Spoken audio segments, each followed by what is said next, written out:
summer events. Yes, Getting sir. ready for fall. How did the Standpipe sounds go and those things? Went great. Last night was our final one for this season. Combo Kings played again. Weather was perfect. We've had very good luck with our weather on our Standpipe sounds, and look forward to next season. And you got something else still going on. Right, we're in the middle of Downtown Movie Night. That's a new series we started this year. We won a grant out of Greenville with 10 at the top, and we've had 2 movie nights downtown. We're gonna have another one this weekend, but we've moved it to the rec center because of the hurricane. But we're gonna show Hocus Pocus Friday night at 8:30 at the rec center. It's a free movie. Bring your chairs and your popcorn and enjoy the show. That's been popular. Yeah, it has. It's been a neat little family. You know, both events are for the family, but the movies really bring the children out. And now we're kind of closing in on the signature festival for Belton. Let's talk about this year's big event. Okay. Standpipe Festival this year is October the 5th, which is the first Saturday in October. Doing a little bit different this year in the sense of we're going to do our Belton Hall of Fame announcements that day, and then we're going to ask the living recipient to be our grand marshal for our parade. You know, we have been announcing it at the Christmas tree lighting, but we've decided to announce it at the Standpipe Festival, and then that candidate or that winner be our grand marshal. So we've added that to the Standpipe Festival. Everything else is the same. Heritage Days go on, the different vendors and things for the kids and bands, and finish with a fireworks show. And car show. Car show. And how many people does that bring to Belton? I would say 5,000 to 7,000, depending on the weather and if there's a football game. But it's been a real big thing for the town. It is, and our vendor list gets filled up fast. You know, the vendors want to come here. They love it. It's a good day for them. So we're looking forward to it. And so after that, the next thing's the tree lighting? And tree lighting, we're going to do the tree lighting this year on November 21st because of how everything falls with the calendar. And then our parade will be December the 8th. We're going to split them up this year just with how the calendar falls with Thanksgiving and Christmas and all that. So November 21st will be our tree lighting. How's the recreation programs going? Going well. Soccer and football started this week and up and running. Had a very successful summer with flag football. That's been a huge success, and we're rocking along, doing well. On that note, we got our pickleball courts. That the asphalt should go down next week. It's supposed to. Now with all the rain, I'm not sure, but it is ready for asphalt. Once the asphalt's down, 2 weeks to cure, paint it, and it'll be ready to go. And the rec center itself staying busy? Very busy.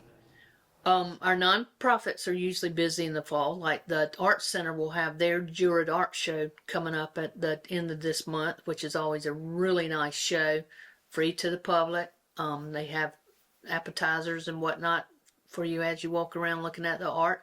And then, of course, the museum will have their Ghost Walk coming up. So pay attention to the nonprofit schedules. We usually put it on our website, what they have going on, and they have a lot of really neat stuff in our area.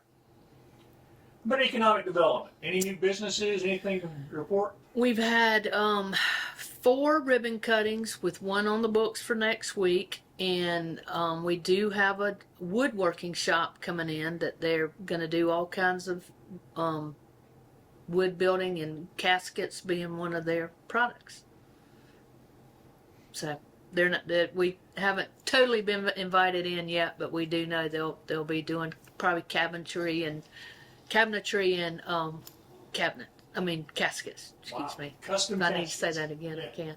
How about housing? How about housing starts? We've got a lot of housing going on. We've since April put in 20 new taps, which means 20 new homes. We have 13 on the books to get in to be put in, which 13 more are coming. We've got probably a little less than 150 acres that are different sizes, different spots that are looking to annex in with homes. So it's been busy. I mean, it's about every day somebody comes in inquiring. What challenges does annexation bring? Well, the main thing is making sure our sewer system can handle it. And as of now, you know, we've got the $10 million grant to upgrade everything, so we're in real good shape on that. And I guess that means you're also in good shape if some business wants to locate here. You got capacity for. Right. I mean, we'd always, they'd have to get our approval, and you know, you can't do it if you can't handle it. So we would not say, come on, if we couldn't handle it. There's been some movement on the mill site. What's the latest on the mill site? Well, we talking about the Abney Mill site. Right now there's a proposed. We're gonna want to extend our walking trail from the bubblegum trail at Abney Park over to our rec center, and the perfect avenue for it is through that mill site, which will clean it up and maybe some development on it. You know, we don't own it, so we're working with the owners of it to make that happen. It's going to be an exciting project. Is there anything else you and council hope to get done before the end of the year? No, I think, you know, the development that's going on, we're real pleased with. Everything's going well with that. We're very pleased with how the police department's, you know, how it's running with the sheriff's office. That's going great. Very proud of that. We're just rocking along. We are working on our, you know, finish the $250,000 we got from Mike Gamble to do, and Jay West to do the dilapidated housing. We've done our first rounds. We got about a third of them that chose to renovate. A third of them that we really are, their property's tied up in some kind of legal issue, and then a third that we have put out bids to have them torn down. So then we've identified 10 more, and we'll continue with the process till we run out of money. What does that do for those neighborhoods? Well, it just cleans them up, you know, and a lot of these houses, the homeless were breaking into and, you know, living in them, and that's just not, you know, that's not safe for them or anybody else. So it cleans it up, and that's a good thing. And I know, like in Anderson, they're having a lot of the infill development that gives you some new lots in some cases for new housing, right? Right, exactly. So we've been real excited about that. It's going well. Like I said, we've got 10 more identified, so we've got it's a pretty long process working with the property owner in which direction they want to go. And then we also have just started, we should be anytime now receiving the $800,000 from the state to do our sidewalks. So we're in the process of identifying our really bad, torn up, unsafe areas, and we'll have those cut out and replaced. And any movement on the State Natural History Museum? Is that still?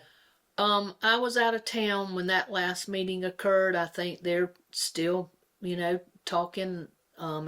Everybody wants it to be here, and we've agreed to do what we need to do to help them, whatever that is. We're in full support of it.